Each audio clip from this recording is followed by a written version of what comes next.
Hi dear students, welcome back to the channel. आज हम 9th class की bio को स्टार्ट करने जा रहे हैं और एग्ज़ाम प्रिपरेशन और एक्सरसाइज के हवाले आज की ये पहली वीडियो है जो कि सीरीज़ का पहला हिस्सा होगी। और इस तरह हर चैप्टर वाइज हम MCQs भी करेंगे और उनके शॉर्ट क्वेश्चन भी करेंगे। पिछली जो 3 वीडियोज़ मैंने अपलोड किए तो कुछ बच्चों ने कहा कि सर मैट्रिक क्लास की अब वीडियोस जो हैं 3 अपलोड कर चुके हैं, 9th क्लास की एक भी वीडियो अपलोड नहीं की। तो चलें आज आपकी शिकायत दूर किए देते हैं। आज 9th क्लास की बायो का पहला चैप्टर हम स्टार्ट कर रहे हैं और आज का पहला हिस्सा जो है MCQs पर मुश्तमिल। तो चलें स्टार्ट करते हैं। तो चलते हैं एक्सरसाइज की तरफ बिना किसी देर के और चलते हैं क्वेश्चन नंबर पहले की तरफ। तो बच्चों आपका पहला क्वेश्चन है MCQs में, वो है a localised group of organism that belong to same species is called. देखें बच्चों, आपने चैप्टर में पढ़ा है कि जो ऑर्गेनिज्म होते हैं एक जगह पे रहते हैं किसी एक इन्वायरमेंट के अंदर, जिस इन्वायरमेंट में सर्वाइव कर सकते हैं उन्हें हम हैबिटेट कहते हैं। The organism lives at place survive is called habitat. एक इन्वायरमेंट के अंदर जो ऑर्गेनिज्म रहते हैं आपस में वो ब्रीड भी करेंगे, अपनी नस्ल भी बढ़ाएंगे। The organism which can interbreed and can produce successfully a fertile offspring, उसे हम स्पीशी कहते हैं। स्पीशी का मतलब है एक नस्ल। अब जैसे इंसान है, हम एक नस्ल है, हम अपनी नस्ल अपनी फ़ीमेल से बढ़ा सकते हैं, या घोड़ा जो है अपनी नस्ल घोड़ी से बढ़ा सकता है, या फिर अगर हम गधे की बात करें तो वो अपनी फ़ीमेल डोंकी से अपनी नस्ल बढ़ा सकता है। तो हर मेल का एक फ़ीमेल पार्टनर होता है और ये एक स्पीशी कहलाती है। Species is defined as organisms which can interbreed and can produce fertile offspring. अब जो स्पीशीज़ जब इकट्ठी रहती हैं तो उन्हें हम पॉपुलेशन कहते हैं। जब species same species living together, जैसे इंसान की बहुत बड़ी आबादी है तो उसे आप कहेंगे ह्यूमन पॉपुलेशन। अगर किसी जंगल के अंदर शेर की बहुत बड़ी तादाद मौजूद है तो आप कहेंगे लोइन पॉपुलेशन। तो जिस तरह की ऑर्गेनिज्म की, जिस तरह की स्पीशीज़ की पॉपुलेशन इकट्ठी रह रही है उसे आप पॉपुलेशन कहते हैं। तो यहाँ पे जो क्वेश्चन है, localised group of organism that belong to same species, same species से बिलोंग करने वाले ऑर्गेनिज्म जो एक जगह पे रहें उन्हें आप क्या कहते हैं, आप समझ चुके होंगे। आपके पास ऑप्शन है बायोस्फीयर, नहीं बायोस्फीयर तो मतलब वो स्पेस, ज़मीन का वो लेवल जहाँ पे ऑर्गेनिज्म रहते हैं। दूसरा आपके पास ऑप्शन है वो कम्युनिटी, ये भी नहीं है। तीसरा आपके पास इकोसिस्टम ऑप्शन है, ये भी नहीं है। चौथा आपके पास ऑप्शन जो दिया हुआ है MCQs में वो है, यानी MCQs नंबर 1 जो है, इसका पहला जो है सवाल है, इसका सही जवाब जो है D है, यानी D मीन्स पॉपुलेशन। चलते हैं क्वेश्चन नंबर 2 पे बिना किसी देर के। सेकंड क्वेश्चन है increase quantity and quality of fish production.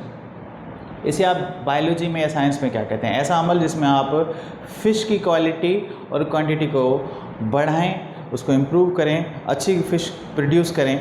आपके पास ऑप्शन है fisheries, farming, animal husbandry, forestry. बहुत ही आसान है, बिल्कुल मैच भी हो रहा है। फार्मिंग तो नहीं है क्योंकि फार्मिंग के अंदर हम क्रॉप्स पैदा करते हैं। एनिमल हस्बेंड्री के अंदर हम ऑर्गेनिज्म को इंटरब्रीड करवाते हैं, उनकी केयर करते हैं, उनकी अफजाइश करते हैं। फॉरेस्ट्री के अंदर जंगलात के बारे में हम स्टडी करते हैं। तो पहला आपके पास ऑप्शन है क्वेश्चन नंबर 2 का, वो है फिशरीज़ ए। फिशरीज़ के अंदर हम फिशेस की क्वालिटी और क्वांटिटी को इम्प्रूव करेंगे ताकि इंसान की फूड की ज़रूरत को पूरा किया जा सके। नीड ऑफ द फूड इंसान की जो है वो पूरी की जा सके। तो जो है हम आर्टिफिशियली किसी टेक्निकल मेथड से हम उनको फूड प्रोवाइड करेंगे, उनको इन्वायरमेंट प्रोवाइड करेंगे, हेल्दी इन्वायरमेंट प्रोवाइड करेंगे जहाँ पे वो बढ़ सकें। तो इस तरह की स्टडी को हम फिशरीज़ कहते हैं। चलते हैं क्वेश्चन नंबर 3 पे। The study of remote organic life. पुराने ज़माने में हज़ारों साल पहले ऐसे जानदार ज़मीन पर मौजूद थे जिनसे हम वाकिफ़ नहीं थे, लेकिन अब साइंस की मेहरबानी है कि हम उन सारे जो ऑर्गेनिज्म के ढांचे, उनके फॉसिल, उनके निशानात जो ज़मीन में मौजूद हैं, जो हमें मिल रहे हैं, साइंटिस्ट उनको डिस्कवर कर रहे हैं, जो कि एक्सटिंक्ट हो चुके हैं। अब उनके निशानात की, उनके फॉसिल की जो हम स्टडी कर रहे हैं उसको हम क्या कहते हैं? The study of remote past organic life. Entomology नहीं, एंटोमोलॉजी जो है वो है study of insects. Palaeontology, taxonomy, histology. Taxonomy study of classification है, हिस्टोलॉजी स्टडी ऑफ टिश्यूज़ है, palaeontology B is a correct option है। तो क्वेश्चन नंबर 3 जो है इसका बी करेक्ट ऑप्शन है, वो है पैलेंटोलॉजी। अब अगर किसी पैलेंटोलॉजी का मतलब है वो स्टडी जिसमें हम फॉसिल की स्टडी करें, ओल्ड रिमेन्स की स्टडी करें, जिसमें पुराने जानदार के जो भी हमें निशानात मिलते हैं, जैसे डायनासोर के मिलते हैं या फिर किसी और ऑर्गेनिज्म के मिलते हैं। अब इसकी भी दो ब्रांचेस हैं, पैलेंट बॉटनी एंड पैलेंटोलॉजी। किसी एनिमल के फॉसिल की स्टडी करेंगे तो वो पैलेंटोलॉजी हो गई, और किसी प्लांट के फॉसिल की स्टडी करेंगे तो वो होगी पैलेंट बॉटनी। चलते हैं आगे क्वेश्चन नंबर 4 की तरफ। 3 हो चुके हैं, चौथे क्वेश्चन पे चलते हैं। चौथा क्वेश्चन हमारा, laws and techniques of physics which are applied to explain living process of life. Physics के रूल्स को लागू करके हम इंसान की ज़िंदगी के बारे में, लिविंग ऑर्गेनिज्म की ज़िंदगी के बारे में समझाएं तो उसे आप क्या कहेंगे? आपके पास ऑप्शन है biometry, biostatics, biophysics and bioeconomics. Biostatics, statics calculation से रिलेटेड है, ये नहीं होगा। बायोमेट्री मेजरमेंट से रिलेटेड है, ये भी नहीं होगा। बायोइकोनॉमिक्स बिजनेस से रिलेटेड है, लाइफ के अंदर हम किस तरह के ऑर्गेनिज्म का बिजनेस कर सकते हैं, उनकी प्रोडक्शन बढ़ा के अर्निंग कर सकते हैं। पहला ऑप्शन आपके पास नहीं है, दूसरा भी नहीं है। तीसरा सी बायोफिज़िक्स, चौथे नंबर का सी जो है बायो एंड फिज़िक्स। नाम से आपको क्लियर लग रहा है बायोफिज़िक्स यानी फिज़िक्स और बायो से रिलेटेड, इसमें हम लिविंग ऑर्गेनिज्म के अंदर कितनी, जैसे मिसाल के तौर पे अगर हम कार्बोहाइड्रेट्स खाते हैं तो कितनी एनर्जी मिलती है हमें, किस अमाउंट की मिलती है, किस फूड से हमें कितनी एनर्जी मिलेगी, कितना प्रोटीन हमें हेल्दी रखेगा। तो इस तरह की स्टडी जो है वो बायोफिज़िक्स में की जाती है। क्वेश्चन नंबर 5 पे चलते हैं। Choose incorrect statement. आपको स्टेटमेंट दी हुई है यहाँ पे, और स्टेटमेंट जो है आपके पास 4 हैं। यस, 4 स्टेटमेंट हैं, 4 statements are there among which 1 is incorrect and 3 are correct. पढ़ के आपको आइडेंटिफाई करना कि इनकरेक्ट कौन सी है, रॉन्ग कौन सी है। 6 elements such as carbon, hydrogen, oxygen, nitrogen, sulphur and phosphorus are basic elements of life. सही है, लाइफ इन 6 एलिमेंट की बनी हुई है। बेसिकली 16 बायो एलिमेंट्स हैं, लेकिन ये मेन जो है 6 हैं, इनका प्रोपोर्शन जो है हमारी बॉडी के अंदर रेशियो बहुत ही ज़्यादा होता है। तो इस तरह जो है 6 बेसिक एलिमेंट हैं। और उसके बाद जो आपके पास दूसरा ऑप्शन जो है, दूसरी जो आपके पास स्टेटमेंट दी हुई है वो है foundation of life based on chemicals. तीसरी पे चलते हैं, members of different species are called population. अभी हमने पहले क्वेश्चन डिस्कस किया, ये तो सही है। Part of earth where life exist is called biosphere, ये भी सही है। Foundation of life based on chemicals, it is based on atom. Atom मिलके सेल बनाते हैं। तो अगर लाइफ की बात करें तो हम कहेंगे foundation of life based on cell. B option is a wrong one. Question number 5 B जो है फाउंडेशन ऑफ लाइफ जो आपके पास लिखा हुआ है इज बेस्ड ऑन केमिकल्स, ये रॉन्ग है यहाँ पे। क्वेश्चन नंबर 6 पे चलते हैं। Science of diagnosis and treatment of disease. ऐसे साइंस जिसमें हम किसी इन्फेक्शन को, किसी डिजीज़ को डायग्नोस करें और उसकी ट्रीटमेंट करें तो उसे आप क्या कहेंगे? एग्रीकल्चर, ज़राअत, डेफिनेटली नॉट। एग्रीकल्चर कहेंगे, डेफिनेटली नॉट। मेडिसिन, अभी मेरी पिछली कुछ वीडियोस में मैंने एक फार्माकोलॉजी के बारे में वीडियो अपलोड की थी, उसमें अगर आप चाहें तो वो फार्माकोलॉजी के बारे में देख सकते हैं वीडियो के। मेडिसिन हम किस तरह यूज़ करते हैं, मेडिसिन कहाँ से आती हैं और किस तरह हमारी लाइफ में रोल प्ले करती हैं।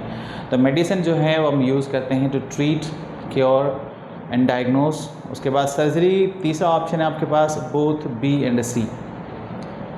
यहाँ पे आपको दिमाग दौड़ाना पड़ेगा कि यहाँ पे 2 ऑप्शन आपको दिए हुए हैं, डी में लिखा हुआ है बी एंड सी। तो बी एंड सी, डी जो है यहाँ पे क्वेश्चन नंबर 6 का जो डी है, बोथ बी एंड सी दोनों करेक्ट है, क्योंकि मेडिसिन में भी हम डायग्नोस करते हैं मेडिसिन की मदद से, क्योंकि बहुत सारी ऐसी मेडिसिन होती है जो हमें किसी इन्फेक्शन को डायग्नोस करने में हेल्प करती हैं।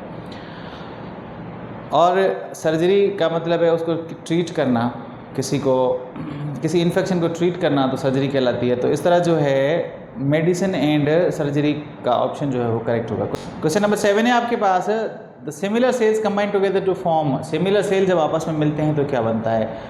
सबको पता है और बहुत ही आसान है। बायोलॉजी पढ़ने वाले बच्चे को ये बिल्कुल पता होगा कि सेल मिलके जो है हमारी बॉडी के अंदर टिश्यू बनाते हैं, तंदुरा बनाते हैं। तो सेल मिलके टिश्यू बनाते हैं। Similar cells combine together to make organ, नहीं, ऑर्गन तो टिश्यूज़ बनाते हैं। सिस्टम, नहीं, सिस्टम ऑर्गन बनाते हैं, टिश्यू बनाते हैं। क्वेश्चन नंबर 8 है आपके पास, scientific name of frog. Frog का साइंटिफिक नेम क्या है? अब साइंटिफिक नेम पहले ये समझे हैं क्या? किसी भी ऑर्गेनिज्म को उसके साइंटिफिक नेम से जाना जाता है। हर ऑर्गेनिज्म का एक नाम साइंटिफिक वे में रखा गया है। वो इसलिए रखा गया है क्योंकि दुनिया के अंदर मुख्तलिफ ज़बानें हैं, उनके अंदर कलीजन हो सकता है। अगर एक साइंटिस्ट किसी एक कंट्री में जाता है, वो वहाँ पे स्पेसिफिकली उस एरिया में अगर किसी ऑर्गेनिज्म को एक नाम से बोला जा रहा है और वो साइंटिस्ट जो है वो आकर ये पूछे कि मुझे फ़लाँ ऑर्गेनिज्म चाहिए, जैसे मिसाल के तौर पे अगर हम सिंधी बात करें तो हम डेडर कहते हैं मेंढक को, या फ्रॉग को, या उर्दू वाले मेंढक कहते हैं, अंग्रेज़ी में फ्रॉग कहते हैं। तो ये डिफरेंट लैंग्वेजेस के बीच में कलिशन ना हो या कन्फ्यूजन ना हो, इसको ख़त्म करने के लिए साइंटिस्ट ने सोचा कि हर ऑर्गेनिज्म का उनके प्रॉपर्टीज़ के बुनियाद पे, कैरेक्टरिस्टिक्स के बुनियाद पे, on the base of the characteristics her organism को एक नाम दे देते हैं जिसे हम साइंटिफिक नाम कहते हैं। तो साइंटिफिक नेम जो है वो फ्रॉग का क्या है? फ्रॉग का नाम बड़ा वो राना टाइप का है ना। क्वेश्चन नंबर 8 जो है आपके पास, फ्रॉग का साइंटिफिक नेम जो है वो है राना टिग्रीना। ऑप्शन किस में है ये? राना टिग्रीना बी ऑप्शन में पड़ा हुआ आपके पास। Scientific name of frog is Rana tigrina which is present in option number B. Question number 9 पे चलते हैं, जो कि है select the correct sequence of biological organisation. Biological organisation, life की जो ऑर्गेनाइजेशन है, लिविंग ऑर्गेनिज्म की जो ऑर्गेनाइजेशन है, उनके अंदर जो डिफरेंट लेवल्स हैं, उनकी करेक्ट सीक्वेंस क्या है? Atom, cell, tissue, molecule, organ. Atom के बाद सेल, सेल के बाद टिश्यू, टिश्यू के बाद मॉलिक्यूल, गलत। एटम के बाद टिश्यू, यहाँ से ही गलत। एटम के बाद मॉलिक्यूल, यहाँ से ही गलत। नहीं, ये सही लग रहा है। एटम के बाद एटम मिलके मॉलिक्यूल बनाते हैं, क्योंकि एटम स्मॉलेस्ट पार्टिकल है, मॉलिक्यूल एग्जिस्ट कर सकते हैं।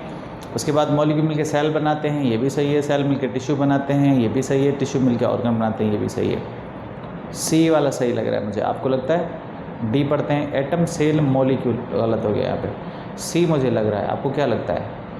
सोचें, सही है सी? लॉक कर दें?